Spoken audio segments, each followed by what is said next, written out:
వినకపోతే మనకి ఏమవుతుంది అనుకుంటున్నాం. కానీ ఎప్పుడు జ్ఞాపకం చేసుకోండి, మనం దేవుని మాట వినకపోతే అపవాది మన జీవితాలపైన అధికారం తీసుకుంటాడు. నీవు దేవుని మాట వినకపోతామో అపవాదితో జతపరచబడతాము. You saying no to the will and the plan and the word of God is you becoming a partner of the enemy. మీ జీవితం దేవునితో పార్ట్నర్షిప్ ఉందా? దేవునికి విరోధంగా బ్రతుకుతున్నారా?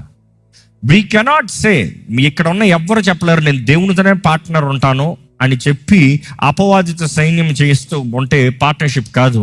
అదే సమయంలో నేను దేవునితో పార్ట్నర్ కాదు, అపవాదితో పార్ట్నర్ కాదు, నేను సపరేట్గా ఉంటానని చెప్పలేము. It is either light or dark. You cannot be in between. వెలుగని ఉండాలి, చీకటి అని ఉండాలి. ఈ రెండు మధ్యలో వెలుగు చీకటి కాకుండా ఇది సపరేట్ అని చెప్తానికి ఏమీ లేదు. ఈరోజు we have to be very careful. మన జీవితాల్లో అవిధేయతలో ఉన్నాయా? అవిధేయతతో ఉందా?